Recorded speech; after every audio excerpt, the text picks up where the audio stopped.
I gotta collect myself now. This is professional. It's a professional show.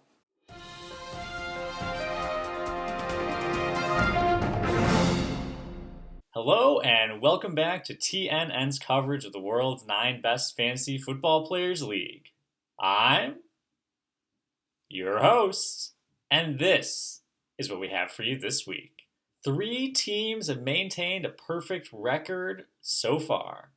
Fanny waddled away, mental brick walls, and the pumper McNichols are all 3-0. TNN caught up with the owners to see how they're approaching this week. What's up, League? Timmy here from the 3-0 Pumper McNichols, repping the new Freeman Era sweatshirt, and we're feeling good. We're the only team to have scored over 200 points every week so far, I think. Check me on that, editors. And while we don't take for granted how difficult it can be to win 3 straight in this league, we have higher aspirations. We know how fragile a 3-0 record can be. So we're still focused on our goal of making the playoffs and giving a real run at the championship. And if Kirk Cousins ever remembers that Adam Thielen exists, and if we figure out how to rotate our D-line, watch out. Don't see what could stop us besides Christian McCaffrey's glass bones. But we're feeling good. Excited for a big matchup against Noosh this week. To the TNN media coverage team, TNN International, and the league's worldwide fans, this is owner, manager, coach of the esteemed franchise, Then He Waddled Away. I've been asked to comment on my 3-0 record to start the season. We're really excited. The boys are looking great. Everybody's amped. We're coming for the ship this year.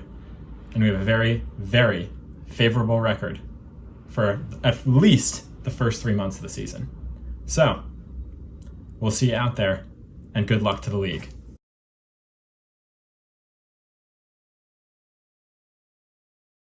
And now, here is Danny Football with his picks for Week 4. Hey, what's up, guys? World's 9 best fantasy football players expert, Danny Football here, back with another week of expert predictions. I unfortunately have to update from last week. Tom managed to squeak out the win against Undefeated Never Lost on a stat correction, leading to the first ever stat correction in league history. So I was 4-2, but Tom was also 4-2. So as we all know, tie goes to the expert. He still could not beat the expert, even though he was able to pick up the win against Undefeated Never Lost. For this week, looking back, it was pretty solid for me. I went 5-1, bringing my total on the year up to a very nice 11-7. My guest, Brett, unfortunately, as much as it pains me to say, he got the first ever 6-0 week on the show, securing himself a spot back here in the playoffs for the second straight year. So congratulations to Brett. I'll do my best to beat him later this year. But now, it's a new week, there's a new guest, and a new chance to beat the expert. So guest, why don't you go ahead and introduce yourself? Hey, what's up, guys? It is Mike Vanick, of which there is no affiliation to Team and Vanick. A lot of people tend to make that mistake. Easy mistake. Yeah, I just want to clear the air on that. But it's good to see you, Danny Football, my lost friend. It's been a while. Thanks for having me back on the show. I will say that the last 2 times I have been on, the last 2 seasons, I have beaten the expert, but then lost in the playoffs, but that's irrelevant. But I have beaten you twice in a row, so I'm looking forward to making your third today. Officially 2-2 in matchups between Danny Football and Mike Fanick. So this is a big Game 5 right here. All right, first up, we have the SWAT team taking on newly named Luck of the Irish. SWAT favored at 59% in this one. Both teams coming into this one looking pretty good. Luck of the Irish got their stat correct win in week 2 and then managed to put up over 200 last week, even though it was in a losing performance. This team, they've been looking like they may have righted the ship after adding Kev Moss as a consultant / part owner. For the SWAT team, they put up a really solid score last week, getting over 200 points. And, I'd like to point out that this was only with one sack for the SWAT team. So they really can't do it all over there. Something to watch out for here is the revenge game factor from Youngwei Koo going up against, owner Tom, who just mercilessly cut him in the preseason this year. I'm going to keep this one short and sweet. I think Kev and Tom, their luck, it's going to run out, and I'm going with the SWAT team. I'm going to disagree with you right off the bat. I'm going with luck of the Irish. Yeah, I think Tom's coming off a high after that stat change win. Even when he loses, he wins, as some may say. I will say both of these teams I think are pretty solid through and through. Neither of them I think have any real superstars this year, but they all have some depth to their team. But I do think that Tom, that luck of the Irish is gonna come through with the win. I think Derrick Henry's due for a big week. All right, so you heard it here first. Next up, we have Team Bigchungus 22 taking on Blood, Sweat, and Beers. Blood, Sweat, and Beers favored at 53% in this one. Who do you like here? I have to consult my notes. I wrote down some notes for because I realized that my although I am 2-0, my analysis has not been insightful. So I thought I would what Team Vedic lacks in skill and depth and will, he will make up for it in team analysis. So I will consult my notes. Shout out Nooch, who I know loves to consult too. Yeah. Blood, Sweat, and Beers versus Bigchungus. I'm gonna go Blood, Sweat, and Beers here for two reasons. First, he's got Joe Burrow and Jamar Chase on his team. And did you see those jerseys that they're wearing on Thursday night? True. The all white? True. That alone, I think, is going to carry them to victory. But I think Blood, Sweat, and Beers, good team. Bit of an unlucky year. I think Joe Burrow's looking to bounce back. Team Bigchungus kind of flying under the radar, doesn't get much recognition, rightfully so, just kind of there.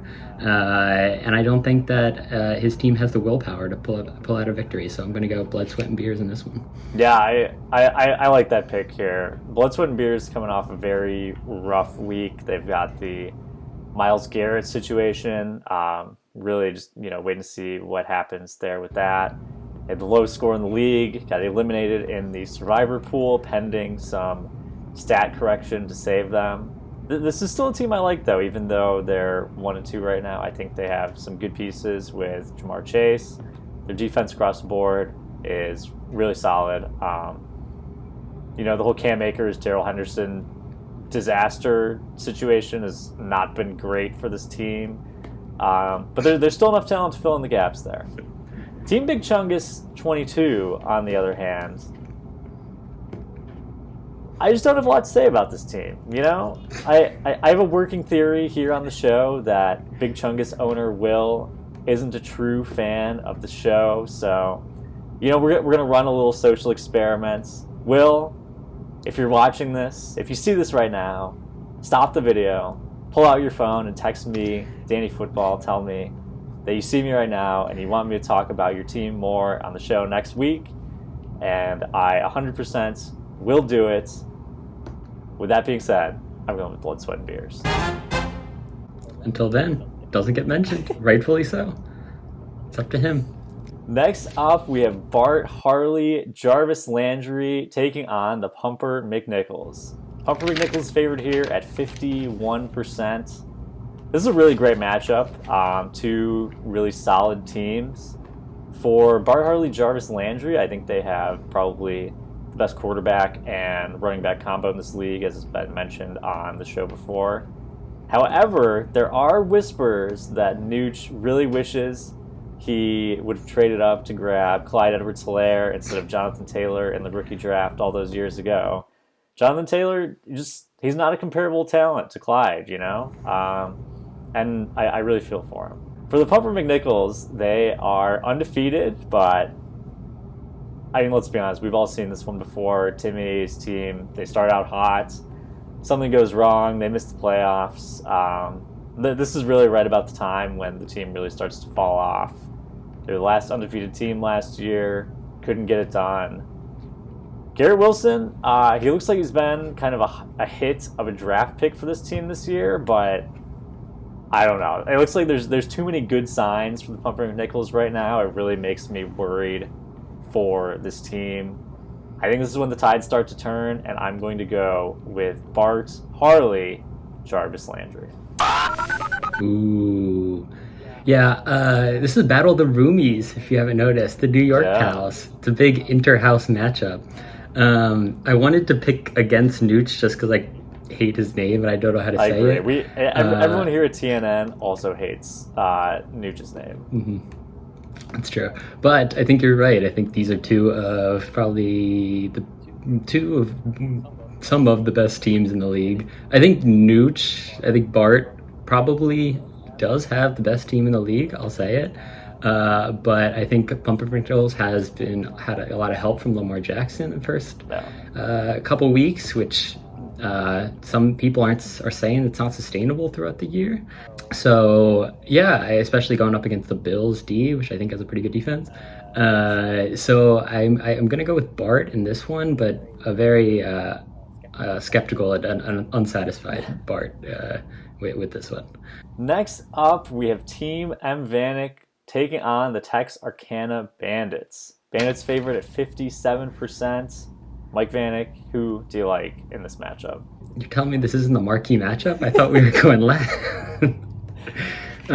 Yeah, so as I mentioned, I wrote down some notes for each team. The note for Team Vedic is that team sucks. That's about all I wrote down. I'm not gonna go on some tangent about defending my team this year. I was really hopeful for my team with the drafts, but that kind of turned out to go sideways. So it's just not my year, man. It's just not it's not there. The pieces aren't there. The team will isn't there, and there's not much else I can say about that. I also think that Bandits low-key good. They got probably the best wide receiver core in the league. They have their running backs a little slacking, but I think their wide receiver really carries them. And I don't know what the record is, but I think that they're a pretty solid team. But yeah, regardless of their record, they're much better than Team Vedic, so I'm going to go with the Bandits. Yeah, I really respect going against your own team there. It's a move rarely seen on the show. I think that's what we like to call the Catalytic Special. And I think it's a good pick here. The Bandits have been off to a pretty good start so far. They picked up a win in the marquee matchup last week, the battle previously out in Brooklyn, some might say. Fans of the show, Mike Fanick, I know you're a fan of the show. You know that I'm high on the Bandits. And, Devontae Smith really proved last week why I'm high on this team. He just came out elite, crucial part of the Bandits offense. My only concern is that they benched Trayvon Walker last week, and he responded in turn by showing that he is 5 times better than Aiden Hutchinson. Clearly the correct pick in that draft. Team of Vanick, there's really not much to say about this team that hasn't already been said. This team is atrocious. Their kicker was their 3rd highest scorer last week. They are the lowest scoring team in the league. I could name like 5 guys that they should just instantly cut from their roster right now. They had to start Scotty Miller in their lineup last week. If that gives you any sense of the pure desperation from management of this team. I'd say that this team needs to sell their assets and, tank and get picks, but they don't even really have any assets to sell. I don't know. Team M Vanick really just in a terrible spot. I think they're going to be bad this year. I don't know where they go from here. I have no faith in this team at all, and I'm going with the Bandits this week. Can I respond? Please respond. All right. I have 3 things. First, Danny Football, you invite me on your show and then you just drag my name through the mud. It's happened the last 3 weeks and I'm tired of it. So I'll say that first.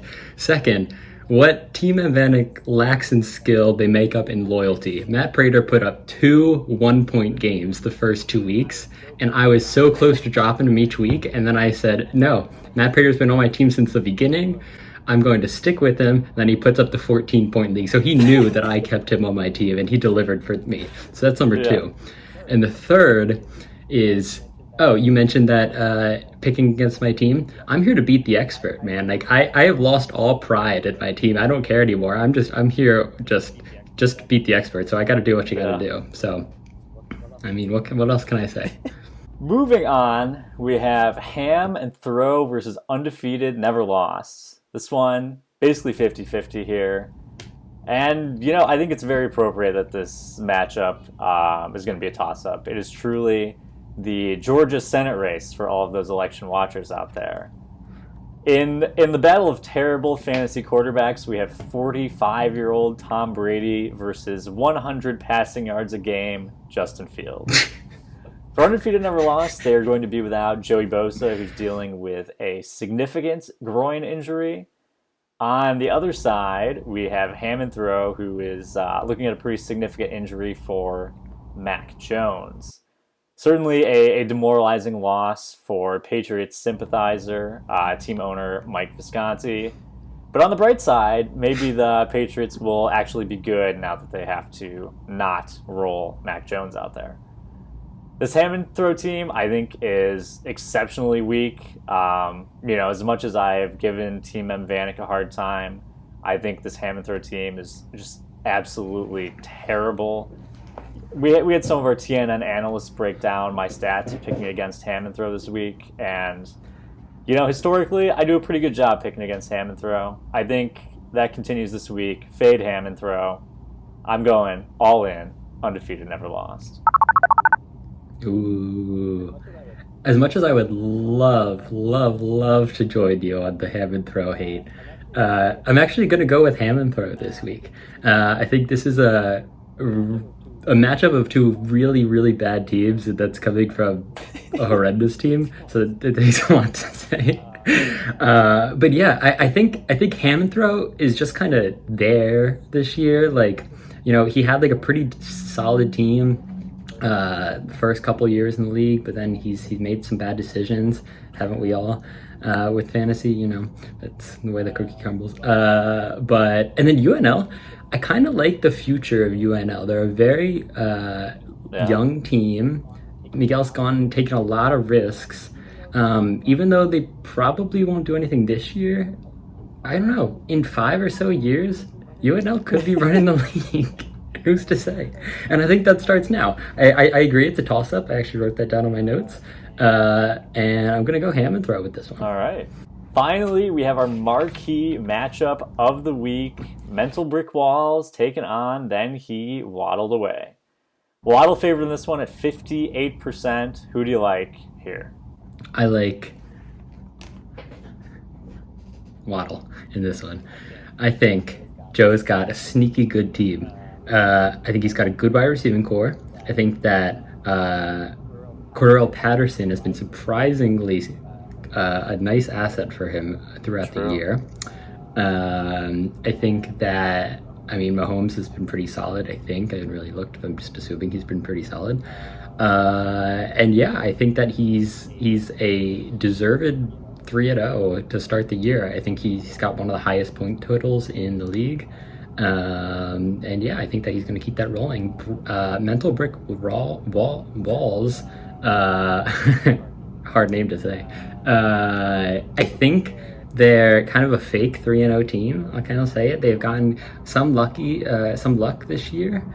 I think that Russ has not been cooking lately. Jacobs has been not having a great year, I think. So yeah, I think that Brett's gotten some luck his way, played some bad teams, i.e. Team M Vedic. But I think his luck's gonna run out this week, and I think Joe's gonna waddle away with the victory, as they say. Yeah, I really like that analysis. That's a lot of what I had in my notes here as well. Just huge matchup, two undefeated teams, same division. both of them have had a pretty good start to the year. Waddle has been absolutely on a tear. The brick walls, the first 2 weeks looked really good. Both these teams, they did take a little bit of a step back last week, both scoring under 200 points. I will admit that I have been low on the brick walls this season coming in, and they have surprised me so far, but like you said, I am a little worried about the longevity of this winning streak for this team. I just don't know if they have the pieces there right now to really compete with some of the top teams in this league. You know, you're not going to be able to face off against a team in Vanick every week as much as everyone would, you know, like to have that happen. Unfortunately, you got to play everybody in the league. There's enough for me to go around. One thing that is going to be nice for the Brick Walls, though, is they've got Khalil Herbert. If Montgomery misses any extended period of time, it looks like the Bears just refuse to throw the ball, so he'll be in for like a billion touches. Could be a very nice play for them.